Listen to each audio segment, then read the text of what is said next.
gear and review, I figured with all the internet buzz going on about whether Gibson is or is not going belly up and out of business, I figured I would take the opportunity to post a video, a review of one of the products. It's not going to be a, excuse me, it's not going to be a demo. It's just going to be a review.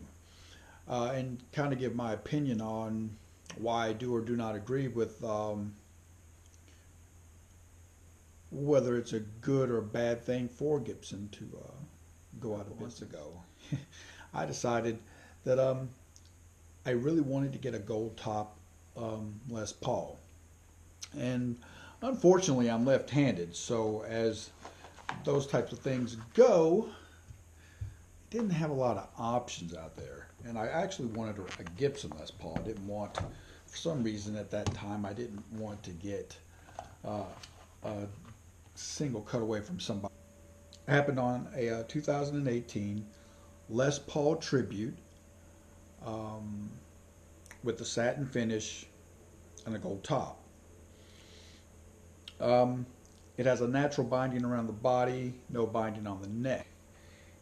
And this is how she looks. Now you will notice that the pickups have already been changed out, and that will also be part of what I'm going to talk about in the review.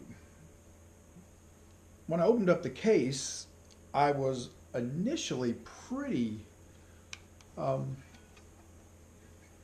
satisfied with what I thought was going to be a really good purchase. But as we delved into it, I really kind of started to almost regret having decided to go with Gibson instead of another company, because I feel like there were a few companies making single cutaways for this price range, which is just right at $1,000. I could have paid just a little more, like 13 to 14, and I probably could have got a better guitar. Now, that's just my opinion, but we'll go into why I'm saying that, because I do have some really good grievances with. When it came to setting the intonation was so far off that I really have a lot of trouble believing that the intonation was actually properly set at all before it left the company. Now I know that things. I know that setups and things vary in shipping. Typically, I have to have the intonation tweaked, a little here, a little there. It had to be completely and totally set. I mean, it wasn't even close to being on. Okay, but that was a small grievance. I could get over that. But this guitar did not come with any sort of push-pull pots or phasing switches or anything like that, which I didn't want, so that was cool. But even though it didn't come with all the trickery, Gibson saw fit to wire it with the whole system that they've been using now, the pots that are surface mounted to circuit boards, and then the pickups are actually plugged in. The reason that this was a really terrible choice is because this is a left-handed guitar.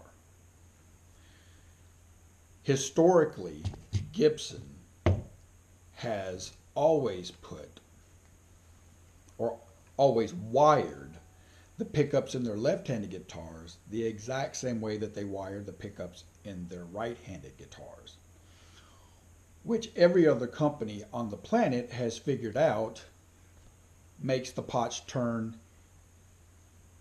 in the reverse manner for a lefty player. So typically when I buy a Gibson, I take it to a tech. It's usually no big deal. They move about 1, 2, 3, 4, 5, 6. But they move about 6 solder joints around, and presto, the pots turn the way they're supposed to. Except for when your pots are surface mounted to a circuit board. At that point, you have to have the guitar gutted and then have it hand wired. And between the parts and the labor, you're looking at anywhere from 70 to 100 bucks added cost on top of what guitar that you just bought that was brand new. And I have played Gibsons at the $5,000 price point, and I have played Gibsons at the $1,000 to $1,500 price point, and pretty much everything in between. Les Pauls, specials, SGs, they are all wired with the volume and tone pots turning in the wrong direction for left-handed players. And when I contacted Gibson about that, the excuse that I got was, it's just the way that we have always done it. So, if a company does something wrong and they know that they're doing something wrong, is it really a good excuse to say the reason that we do this is because that's how it's always been done? The problem that I had is I can buy a $2,000 Gibson Les Paul and the pots won't turn the correct way. But I can go to a company that they own and buy a $600 Epiphone and the pots turn in the correct direction. So what that says to me is that Gibson's quality control, has a little bit to be desired, which I think a lot of people already know that, and a lot of people already agree with that. A lot of people try to make excuses for Gibson's poor quality control, and that is something I really have trouble understanding, because to me it doesn't seem like you should be able to sweep a large number of things like that under the rug. I worked for Guitar Center, and I can tell you for a fact that we in the past, we had received shipments from Gibson. These did not come from an online vendor and then to us. We received shipments from Gibson that were not acceptable not acceptable first thing through the door. They had defects. And yes, like I said, it's really just hard to believe that in this day and age, and with the technology we have today, and with the price point that they ask for some of their merchandise, that they're really not on the ball like that. But this was not the only kind of weirdo thing. The other thing was, get these out, the pickups. I don't know if you'll be able to see this or not, but that says 490R, and that says 490T. Now the problem with that is that the Gibson's website, unless they have changed it, but at the time of my order, because I went back and double checked before I called Gibson to complain, Gibson's website and the website of the store that I bought the guitar from both advertise this as having 498T in the bridge, not a 490T.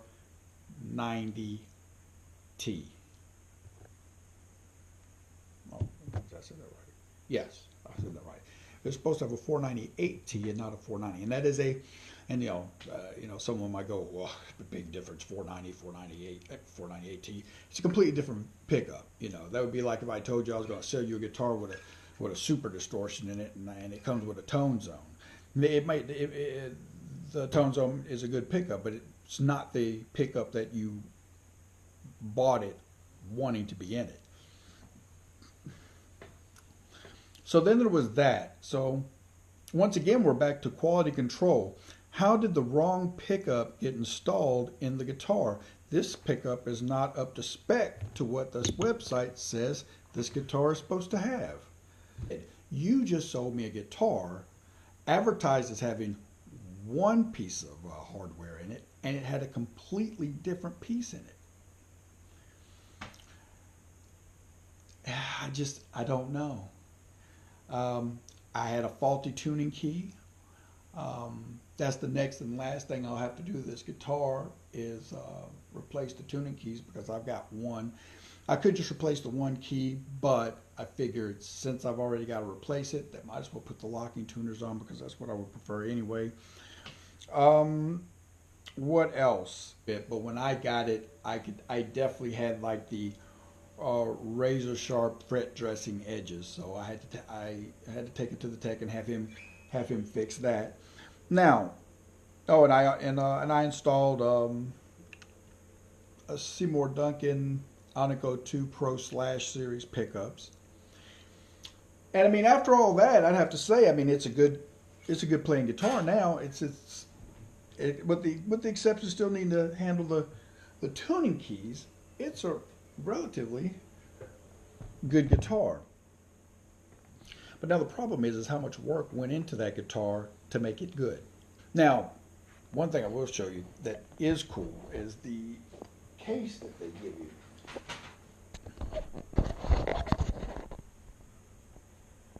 Now, it's a Gibson soft shell case, but it's pretty nice.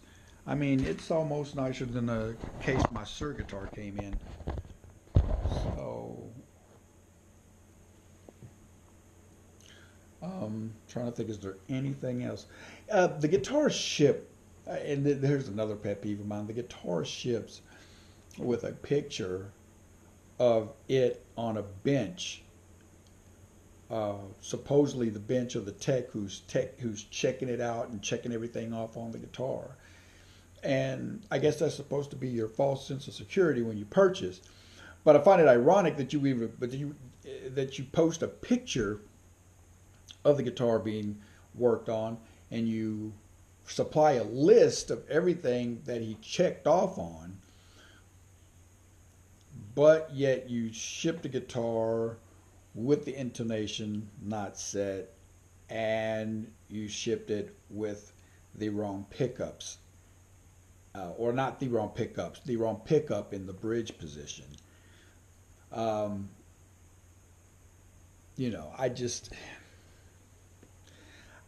think the problem is that there are a lot of companies out there that are making the same type of thing that Gibson makes.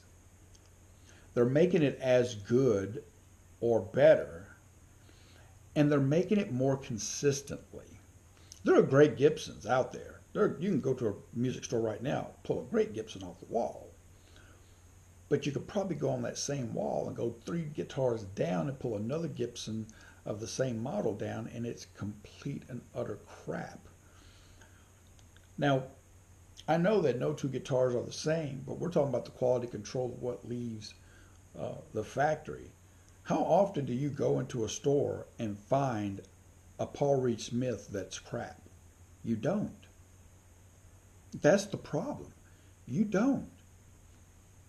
When's the last time you pulled a Japanese ESP off a wall and it didn't have the right pieces of hardware on it? You don't.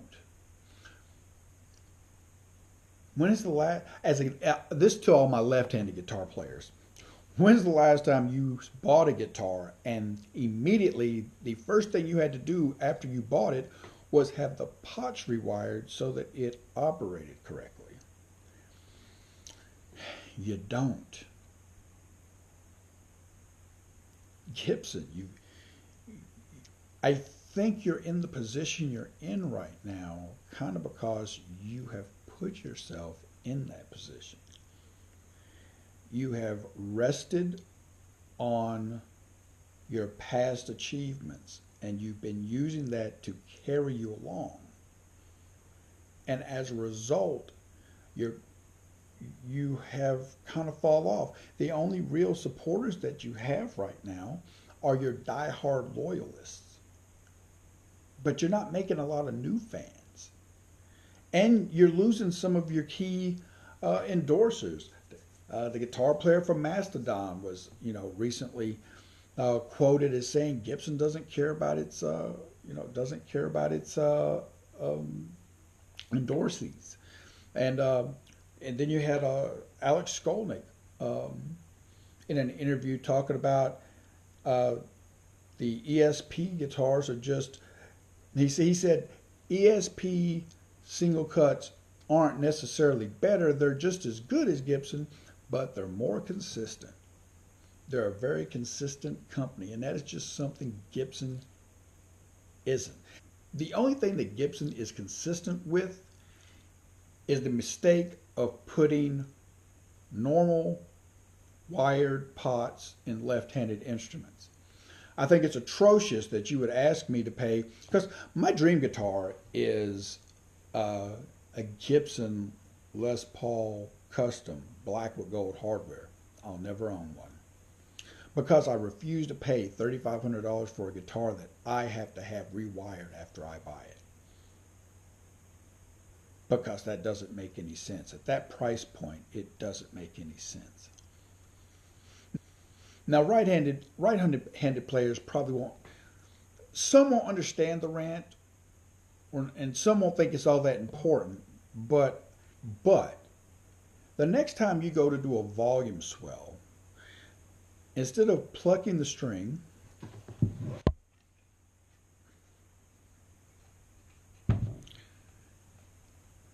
there we go.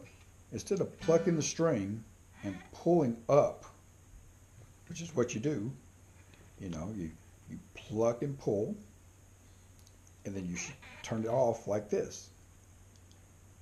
Well, the next time you want to do a volume swell, I want you to pluck and push down, and to turn your guitar all the way off, I want you to pull it up.